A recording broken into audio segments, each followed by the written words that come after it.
Education ground চ্যানেলে সকলকে জানাই স্বাগত। আশা করি সকলে ভালো আছো। আমি তোমাদের সঙ্গে সৌরভ। আজকে আমরা কার্যক্ষমতা শক্তির কি এমসিকিউ নিয়ে আলোচনা করি। এর আগে আমরা কার্যক্ষমতা শক্তিকে ডিটেলস ক্লাস করিয়েছি। যারা সেই ক্লাসটি দেখোনি তারা অবশ্যই সেই ক্লাসটি দেখবে, তাহলে কি এমসিকিউ গুলি বুঝতে আরো কি হবে, সহজ হবে।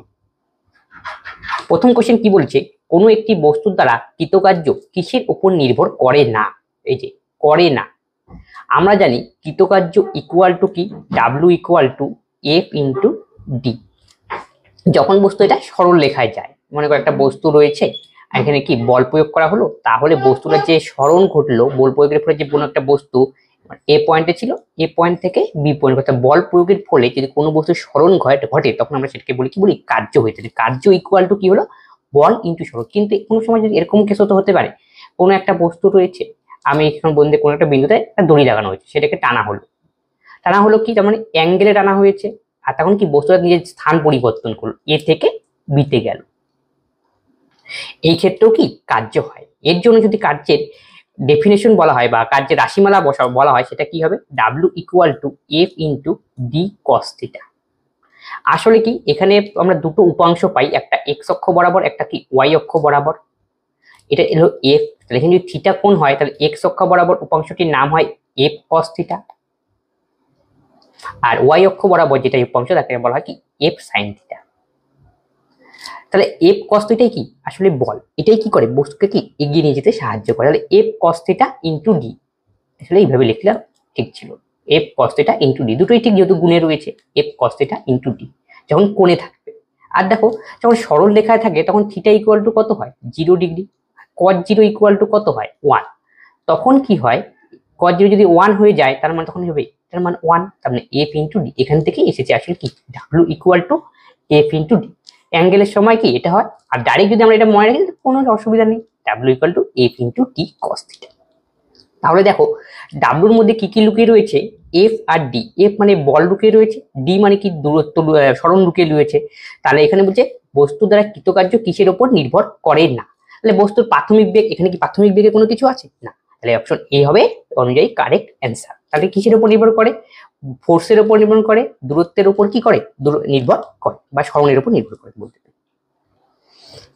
20 নিউটন বল একটি বস্তুর উপর প্রযুক্ত হয় 2 মিটার সরণ হলো এবং এতে কার্য 20 জুল। তবে বল সরণের মধ্যে কোণের মান কত তা নির্ণয় করতে বলছে। এখনই আমরা ফর্মুলা শিখলাম, কার্যের ফর্মুলা কি, W equal to F into D cos theta. কি বের করতে বলেছে আমাদের, অ্যাঙ্গেলটা, মানে এই থিটার মান আমাকে কি করতে হবে, নির্ভর করতে হবে। 20 নিউটন বল, তাহলে এটা এফ এর মান দেওয়া রয়েছে, তাহলে এফ এর জায়গায় আমরা কি লিখবো, 20। এটা হলো এফ এর মান। 2 মিটার সরণ, তবে এটা ডি এর মান দেওয়া রয়েছে, ইন্টু 2। ডাব্লু কি কৃতকার্য, যার মান কত, 20, ইন্টু এখানে রয়েছে কস থিটা, মানে থিটার মানটা দরকার। থিটা ইকুয়াল টু কত সেটা আমাকে নির্ণয় করতে হবে। তাহলে এই 20 20 ক্যান্সেল, তার মানে এখানে কি রইলো, 1। তাহলে আমরা বলতে পারি কস থিটা ইকুয়াল টু কত, হাফ। হাফ কার মান, কস 60 ডিগ্রির মান হলো হাফ। তাহলে কস কস উড়ে যদি যায় তাহলে কি পড়ে থাকবে, থিটা ইকুয়াল টু 60 ডিগ্রি। তাহলে কোণের মান কত হবে, 60 ডিগ্রি। অপশন এ হবে কারেক্ট অ্যান্সার। নেক্সটে কি বলেছে, যদি একটি এরোপ্লেন 4000 মিটার দূরত্ব অতিক্রম করে এবং এর দ্বারা কৃতকার্য এত জুল হয়, তবে প্রযুক্ত বলের মান কত। তাহলে কি দেওয়া রয়েছে, দূরত্ব দেওয়া রয়েছে, কৃতকার্য দেওয়া রয়েছে, কার্যের ফর্মুলা আমাকে ইউজ করতে হবে। তাহলে কার্যের ফর্মুলা আমরা কি শিখলাম, W equal to F into D. এই ক্ষেত্রে সরল রেখায় যখন যাবে, যেদিকে বল সেদিকেই যাবে, তার মানে কি হবে, সেখানে থিটার মান কি, আমাদের কি ডাইরেক্ট কি এই ফর্মুলা ইউজ করে, কস থিটা কি দরকার নেই। কারণ কি ডাইরেক্ট যদি সরল রেখায় যায় থিটা ইকুয়াল টু তাহলে কত হবে, 0। আর cos 0 ইকুয়াল টু কত, 1। একটু আগে তোমাদের বোঝানো হলো, তখন কি ডাইরেক্ট আমরা কি করবো, W equal to F into D formula use করে। এফ এর মান কত, 4000 গেল। আর কার মান দেওয়া রয়েছে, কৃতকার্য মানে ডাব্লুর মান দেওয়া রয়েছে। ডাব্লুর জায়গায় কি বসবে, 2, 4টা শূন্য, 1 2 3 4। কার মান বের করতে হবে, এটা আসলে কিসের, 2000 জুল মিটার। আচ্ছা 4000 দেওয়া রয়েছে, ডিস্টেন্সের মান, এফ এর মান বের করতে হবে। গেল, এই হলো অঙ্ক। 2000 জুল এটা কৃতকার্য, ডাব্লুর মান হলো এত, আর দূরত্বের মান হলো কত, 4000, আর আমাকে বের করতে হবে ফোর্স। তাহলে কাটাকাটি করে দাও, 3টা শূন্য 3টা শূন্য, 4 5 কত, 20। তাহলে এফ ইকুয়াল টু 5 নিউটন। দেখো এটা নিউটন কেন হলো, দেখো মিটার, এসআই একক, জুল এসআই একক, তাহলে ফোর্সের এসআই একক কি নিউটন, তাহলে এক্ষেত্রে 5 নিউটন হবে কারেক্ট অ্যান্সার অপশন। যখন কোনো বস্তু দ্বারা কৃতকার্য শূন্য হয় তবে তার স্মরণ কত? কৃতকার্য শূন্য তবে তার স্মরণ কত? তখন স্মরণ কত? শূন্য। তার মানে কি বস্তু যেই জায়গাটা ছিল সেই জায়গাটাই রয়েছে, বস্তু কোনো স্থান পরিবর্তন করেছে না, সেই জন্য এখানে কার্য হয় না, এটি শূন্য। তুমি যদি ই অনুযায়ী দেখো সেটাও বুঝতে পারবে, F into D cos theta, এটাই ফর্মুলা। বলছে কৃতকার্য কত? শূন্য হয়েছে, তাহলে কস কখন শূন্য হয় আমরা জানি, তবে কি শেখানো হলো। তার মানে কি বস্তু যেই জায়গায় ছিল সেই জায়গায় কি রয়েছে, স্থান কোনো পরিবর্তন করেনি, তাই জন্য কি হয়েছে এই ক্ষেত্রে তার স্মরণ কি হয়েছে? শূন্য হয়েছে, এই জন্য কাজও কি হয়েছে? শূন্য হয়েছে। নিচের কোন ক্ষেত্রে কার্য হয়নি? একটি বায়ুকলে কুয়ো থেকে জল তুলছে, একটি বাদর তার পিঠে বোঝা নিয়ে যাচ্ছে, জলধার সাঁতার কাটছে, একটি ইঞ্জিনের ট্রেনকে টেনে নিয়ে যাচ্ছে। সঠিক অ্যান্সার হবে অপশন বি, একটি বাদর তার পিঠে বোঝা নিয়ে যাচ্ছে। তাহলে এই ক্ষেত্রে কোনো কি কার্য হয়নি। কেন হয়নি? দেখো কার্য হওয়ার জন্য কয়েকটা কন্ডিশন রয়েছে, একটা হলো পজিটিভ ওয়ার্ক, একটা হলো নেগেটিভ ওয়ার্ক, একটা হলো জিরো ওয়ার্ক। তাহলে পজিটিভ ওয়ার্ক, নেগেটিভ ওয়ার্ক আর কি জিরো ওয়ার্ক। পজিটিভ ওয়ার্ক মানে কি কোনো বস্তুর আমরা যেই দিকেই বল প্রয়োগ করলাম বস্তুর স্মরণ যদি সেই দিকেই ঘটে তখন সেই ক্ষেত্রে যেটা হবে সেটাকে বলা হয় কি পজিটিভ ওয়ার্ক। তখন কি হয় থিটা ইকুয়াল টু আসলে কত হয় তখন 0 ডিগ্রি। আর নেগেটিভ ওয়ার্ক কখন হবে? Theta equal to 180 degree. তাহলে W equal to F into D cos theta. তাহলে থিটার জায়গায় যদি 180 ডিগ্রি বসে তাহলে মানটা কি নেগেটিভে আসবে, 1 হবে। যদি কস 180 মানে কি -1, তাহলে এফ ইন্টু ডি মানে নেগেটিভ। তাহলে থিটা ইকুয়াল টু কত? 180 ডিগ্রি হলে কি নেগেটিভ, আর থিটা ইকুয়াল টু 0 হলে কি পজিটিভ। যেহেতু কস 0 কত 1, তাহলে ডাব্লু ইকুয়াল টু কি এফ ইন্টু ডি হবে তখন। আর যখন কাজ হবে না তখন কি হবে? Theta equal to 90 degree, zero work. তখন কত? Theta equal to 90 degree. কারণ কি W equal to F into D cos 90 degree, আর কস 90 এর মান কত? 0। তার মানে কি এফ ইন্টু ডি ইন্টু কত? 0। তার মানে কি 0। 90 ডিগ্রি হলে কি কোনো কাজ হবে না, সেক্ষেত্রে জিরো ওয়ার্ক। জিরো ওয়ার্ক কখন হয়? 90 ডিগ্রির জন্য। আর নেগেটিভ ওয়ার্ক কখন হয়?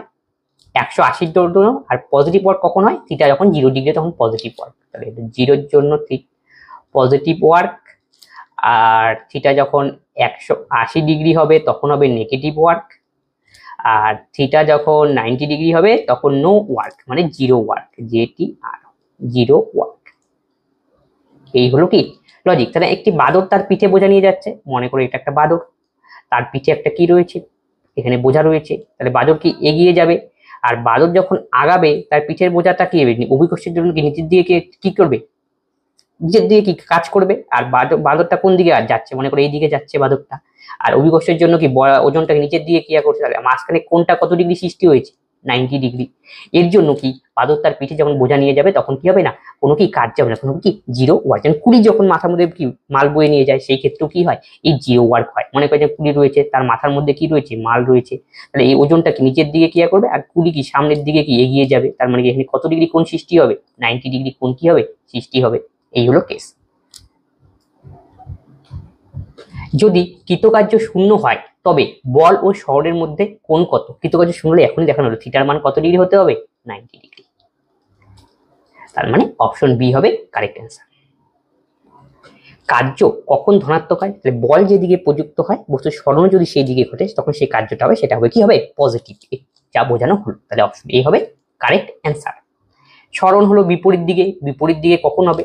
মনে করো যখন পজিটিভ ওয়ার্ক, ব্যাপারটা কি মানে এইদিকে বল প্রযুক্ত করলো বস্তু গেল এইদিকে, সেটা হলো পজিটিভ ওয়ার্ক। নেগেটিভ ওয়ার্ক মানে কি? মনে করে যে একটা বস্তু রয়েছে, রাম নামে কোনো একজন ব্যক্তি সে এটাকে 10 নিউটন বলে কি এইদিকে ঠেললো, আবার কি শ্যাম নামে কোনো ব্যক্তি সেটা 5 নিউটন বলে কি নিজের দিকে কি করলো? ঠেললো।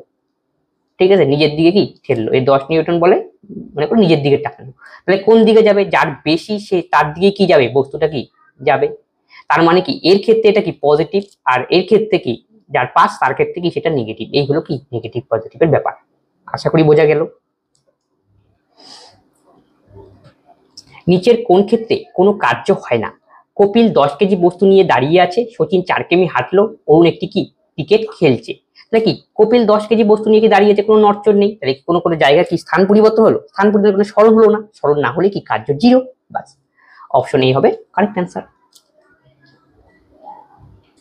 কার্য করার সামর্থ্যকে কি নামে পরিচিত? কার্য করার সামর্থ্যকে আমরা বলি কি? শক্তি। শক্তি। তাহলে কার্য, কার্য মানে কি শিখলাম? W equal to F into D. তাহলে কার্য কি রাশি? কার্য হলো স্কেলার রাশি, স্কেলার কোয়ান্টিটি। তাহলে কার্যের একক কি? এসআই পদ্ধতিতে কার্যের একক হলো আর্ক, আর সিজিএস পদ্ধতিতে কার্যের একক হলো সিজিএস পদ্ধতিতে হলো কি? আর্ক, আর এসআই পদ্ধতিতে কার্যের একক হলো কি? জুল। তাহলে কার্য রয়েছে, কার্য কি রাশি? স্কেলার রাশি, আর কার্যের এককও যা, শক্তির এককও কি তা, শক্তির এককও কি তা সেম। আর কার্য করার হারকেই আমরা কি বলি? ক্ষমতা। ক্ষমতা, পাওয়ার। কার্য করার হার, হার মানে সময়ের সাপেক্ষে হবে, তার নিচে কি বসবে? টি। তাহলে ক্ষমতার এসআই একক কি হবে? তাহলে কার্যের এসআই একক হলো কি? জুল। তাহলে ডাব্লুর জায়গায় জুল বসবে আর নিচে টাইম বসবে, তার মানে জুল পার সেকেন্ড। ক্ষমতার সিজিএস একক কি? Arc per second, arc per second. বলের এসআই একক কি? নিউটন। আর সিজিএস পদ্ধতিতে বলের একক কি? ডাইন। চাপ মানে কি? বল বাই ক্ষেত্রফল ইকুয়াল টু কি? চাপ। তাহলে চাপের একক কি? Newton per metre square SI পদ্ধতিতে, আর সিজিএস পদ্ধতিতে চাপ কি হবে? বলের একক ডাইন, আর এটা ছোট হয়ে যাবে মিটারের পরে সেন্টিমিটার স্কোয়ার, সিজিএস। এই হলো কি? চাপের একক। নিচের কোনটি কার্যের বৈশিষ্ট্য নয়? তাহলে আমরা কি জানি কার্যের বৈশিষ্ট্য? কোনো বস্তুর উপর যদি বল প্রয়োগ করে বলের প্রয়োগ বিন্দু স্মরণ হয় তখন আমরা বলি কি? তাকে কার্য বলি। তাহলে কার্যের দেখো কি রয়েছে? কাজ করার জন্য একটি বস্তুর উপর বল প্রয়োগ করতে হয়, এটা একদম রাইট কন্ডিশন। কাজ হলে অবশ্যই কোনো বস্তুর স্মরণ ঘটবে, এটাও একদম রাইট। তাহলে কাজে কেবলমাত্র মান রয়েছে কিন্তু দিক কি থাকে? এই দুটোর মধ্যে আমাদের আমরা কাজ কি? কার্য কি রাশি? একটু আগে বোঝালো কার্য হলো স্কেলার রাশি। স্কেলার রাশি হলে কাজের কি আছে? কেবল মান আছে, কিন্তু কি নেই? দিক নেই, দিক নেই। তাহলে এখানে কি বলেছে? কাজের দিক আছে, এটাই ভুল, তার মানে অপশন এ হবে কারেক্ট অ্যান্সার। কার্য হতে পারে কেবলমাত্র ড্যাশের উপস্থিতির জন্য। কার্য হতে পারে কি? সবাই বলতে বলের উপস্থিতির জন্য কার্য হতে পারে, কিন্তু আমরা জানি কি বল দেওয়ার জন্য কিসের প্রয়োজন? এনার্জির প্রয়োজন। সেই ক্ষেত্রে আমাকে টিক করতে হবে কি?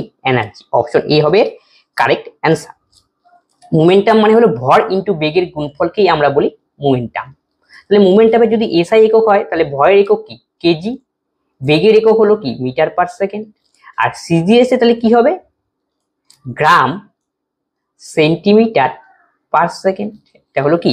ভরবেগের এসআই ও সিজিএস একক। একটি বায়ুকলে বায়ু কি ধরনের শক্তি ব্যবহৃত হয়? তাহলে বায়ু কি? গতিশক্তি ব্যবহৃত হয়। অপশন বি হবে কি? এর সঠিক। বায়ুর গতি ফলে কি? সেখান থেকে বিদ্যুৎ উৎপন্ন হয়। ড্যাশ অণুর গতিশক্তি অন্যের তুলনায় তুলনামূলক বেশি গ্যাসের। গ্যাসের অণুগুলি কি একে অপরের সঙ্গে কি দৃঢ় সংঘর্ষ করে থাকে সবসময়, তাই জন্য কি এর গ্যাস হবে কি? এর কারেক্ট অ্যান্সার। কোনো বস্তুর স্মৃতিশক্তি বৃদ্ধি পায় ড্যাশ বৃদ্ধির ফলে। কোনো বস্তুর স্মৃতিশক্তি বৃদ্ধি পায় কিসের ফলে? উচ্চতা বৃদ্ধির ফলে। আসলে স্মৃতিশক্তি কি? স্মৃতিশক্তির রাশিমালাটা যদি আমরা জানি তাহলেই আমরা কি বের করে দিতে পারবো। এম জি এইচ, এটা হলো স্মৃতিশক্তির রাশিমালা। কার উপর নির্ভর করে? এই যে এইচ রয়েছে উচ্চতার উপর, তাহলে কি করে? নির্ভর করে, যেহেতু ইকুয়েশনের মধ্যে রয়েছে এইচ, তার মানে কি উচ্চতার উপর কোন বস্তুর স্মৃতিশক্তি কি নির্ভর করে। দূরত্বের একক কি? SI metre. আর সিজিএস পদ্ধতিতে কি? সেন্টিমিটার। বেগের একক মিটার পার সেকেন্ড এসআইতে, আর সিজিএস কি? Centimetre per second. যখন একটি স্প্রিং সম্প্রসারিত হয় তবে এটি স্মৃতিশক্তি কিসে পরিণত হয়? স্প্রিং রয়েছে, স্প্রিংটা সংকুচিত হলো, তারপরে কি আবার কি হবে? খুলে যাবে, তার মানে স্মৃতিশক্তিটা গতিশক্তিতে রূপান্তরিত হবে। অপশন ডি হবে কারেক্ট অ্যান্সার। অবস্থান ও আকৃতি কোন শক্তির তৈরি হয়? অবস্থান এবং আকৃতির জন্য কি পাই আমরা? স্মৃতিশক্তি পাই। এর অপশন বি হবে কারেক্ট অ্যান্সার। দেখো অবস্থান আকৃতি মনে করো একটা জলাধার রয়েছে, বাঁধ রয়েছে, মনে করো বাঁধের মধ্যে কি এখানে জল রয়েছে, তাহলে এখানে কিসের জন্য রয়েছে? অবস্থান বা আকৃতির জন্য হাইট যে রয়েছে, হাইটের জলস্তর, এর জন্যই কি হয়? এখানে যে স্মৃতিশক্তি কি হয়? অর্জিত হয়। এটা যদি বাঁধটা যদি খুলে দেওয়া যায় প্রচন্ড পরিমাণ জল কি, তখন যখন ফ্লো হবে তখন আবার সেটা কিসে পরিণত হবে? গতিশক্তিতে কি হবে? পরিণত হবে। এমনি যখন স্থির অবস্থায় থাকবে বাঁধের মধ্যে জল এই তখন সেটা কি থাকবে? তার মধ্যে কি শক্তি থাকে? স্মৃতিশক্তি সঞ্চিত হয়। এই হলো কেস। তাহলে অবস্থান এবং কি আকৃতির জন্য নির্ভর করে। ধরো একটা ধনুকের যদি আমরা উদাহরণ দিই, সেখানে ওই ক্ষেত্রটা ঘটে। ধনুকের একটা কি থাকে? একটা মনে কর স্টিং থাকে, এটা হলো স্টিংটা। আর এটা আমাদের কি একটা দণ্ড থাকে, একটা দণ্ড। এখন যদি এখানে ধনুক লাগানো হয় তাহলে ধনুকটা কি করি আমরা, আস্তে আস্তে কি এইদিকে কি করি, যতটা টেনে নিই, তাহলে কি হবে, এই যে তীরটা আছে কি দূরে ছুটে যায়। এই যে এখানে যে আঁকানো হলো কি, এটা আকারের উপর কি করছে, ডিপেন্ড করছে আকৃতির উপর। এই টানা হচ্ছে তাহলে কি এটা হয়ে যাচ্ছে, কার্ভের মতো বেঁকে যাচ্ছে। তাহলে এই ক্ষেত্রে কি হয়, স্মৃতিশক্তি কি হয়, সঞ্চিত হয়, এর মধ্যে স্মৃতিশক্তি কি রয়েছে। একটি বাঁধে কি শক্তি সঞ্চিত, এখনই বোঝানো, একটি বাঁধের মধ্যে কি থাকে, স্মৃতিশক্তি সঞ্চিত থাকে। তাহলে অপশন ই হবে কারেক্ট অ্যান্সার। একটি গতিমান বস্তুর মধ্যে কি শক্তি থাকে, গতির জন্য। ক্রিকেটে যখন আমরা দেখি বলার বল করে, ফার্স্ট বলটা গতিতে আসলে স্ট্যাম্পে লাগলো, স্ট্যাম্পকে বুঝলো গতির জন্যই কি স্ট্যাম্পটা উঠলো, যেখানে কি শক্তি সঞ্চিত, গতিশক্তি। তাহলে অপশন এ হবে কি কারেক্ট অ্যান্সার। তাহলে গতিশক্তির রাশিমালা কি,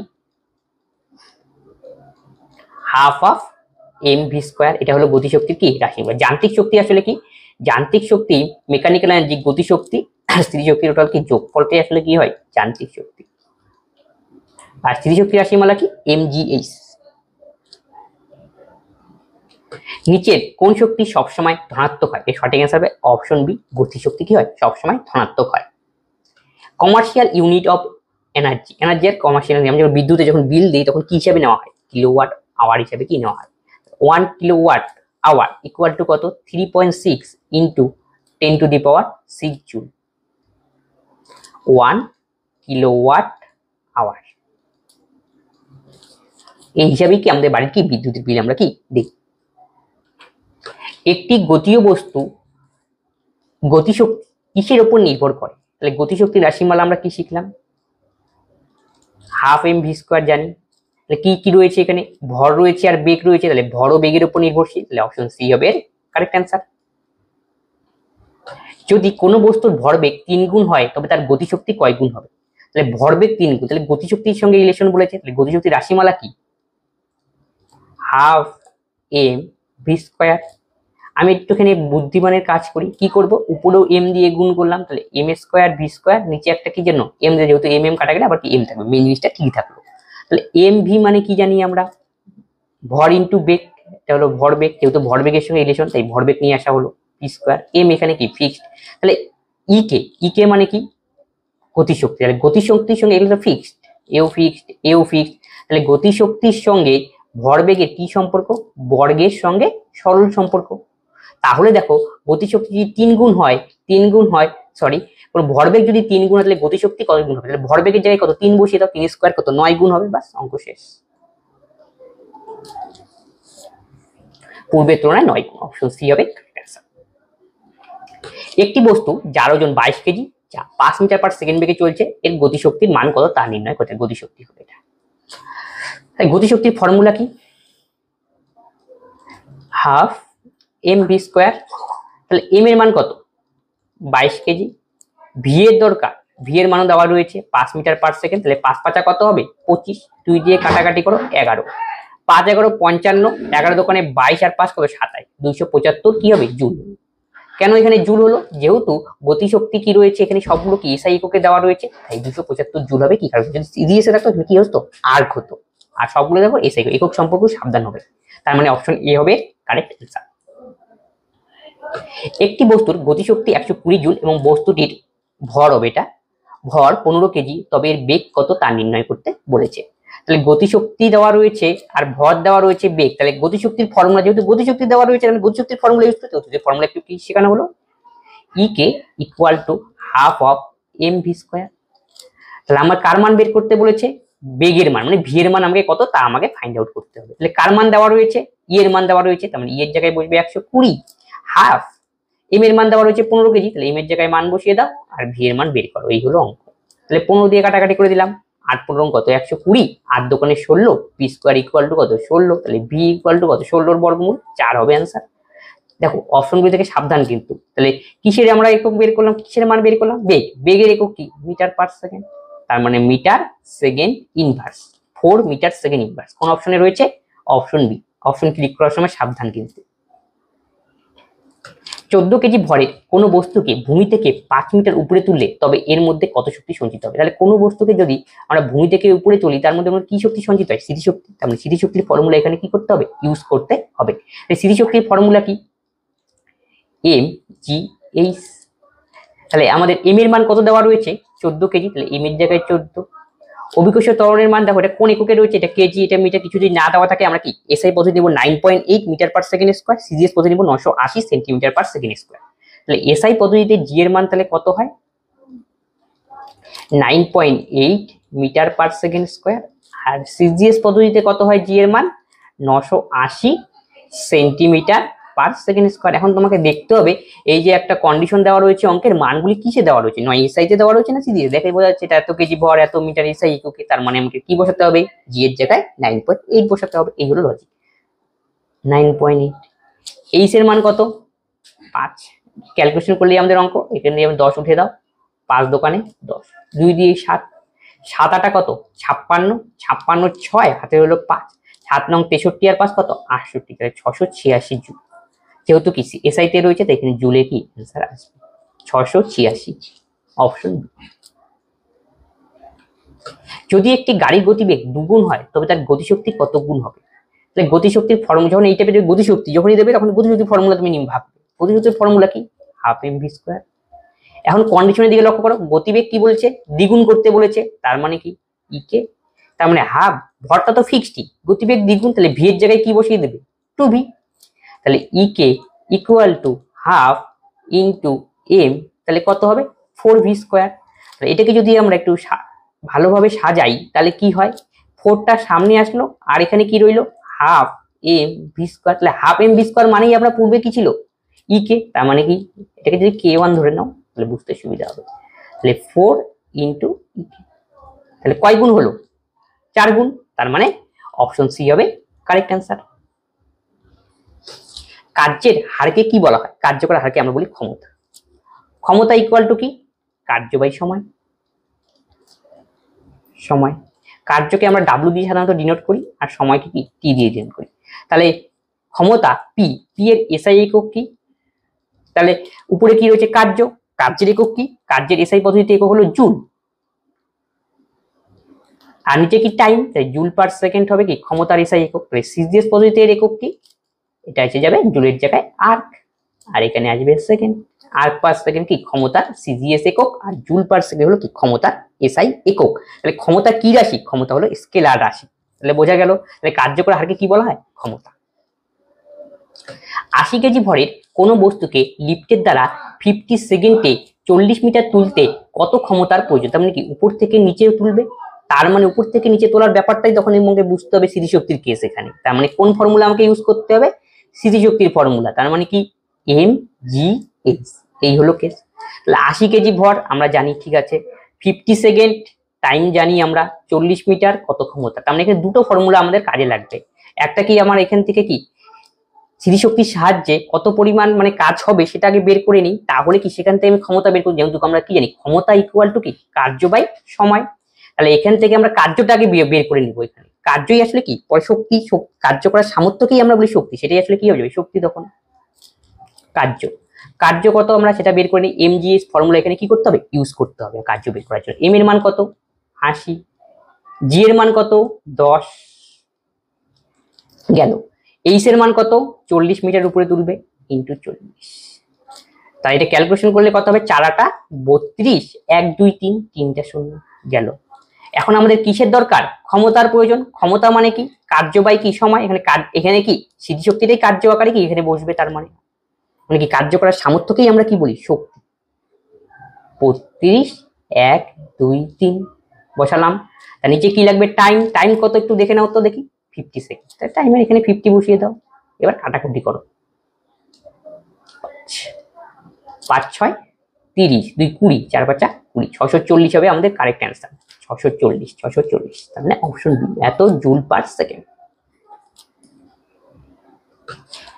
1/2 হর্স পাওয়ার ইকুয়াল টু কত ওয়াট, আমরা জানি 1 হর্স পাওয়ার ইকুয়াল টু কত 746 ওয়াট। হর্স পাওয়ার বলতে কি বোঝো 550 পাউন্ড ভরে কোনো বস্তুকে 1 সেকেন্ডে 1 ফুট উপরে তুলতে যে পরিমাণ শক্তির প্রয়োজন সেটাই হলো আমরা কি জানি 1 অশ্ব ক্ষমতা। তাহলে 1 অশ্ব ক্ষমতা ইকুয়াল টু কত 746 ওয়াট, কিন্তু আমাদের প্রশ্নে বলছে হাফ অশ্ব ক্ষমতা, তার মানে কি হাফ দিয়ে 2 দিয়ে ভাগ করে দিলেই অ্যান্সার। 2 দিয়ে ভাগ করলে কত হয় 2 দোকানে 4 আর এটা 3, 2 দোকান সরি একটু ভুল হয়ে গেল, 3 দোকানে 6, 1, 7 দোকানে 14, 3, 373। অপশন ডি হবে কারেক্ট অ্যান্সার। কোন রাশিটি বল ও বেগের গুণফলের সমান? তাহলে বল আর বেগের গুণফলের সমান। তাহলে বল আর বেগ, বলের একক বল আর কি বেগ, বেগকে ভি। তাহলে বল মানে আমরা কি জানি, রাশিমালা, ভর ইন্টু ত্বরণ। বেগ মানে আমরা কি জানি, সরণ বাই সময়।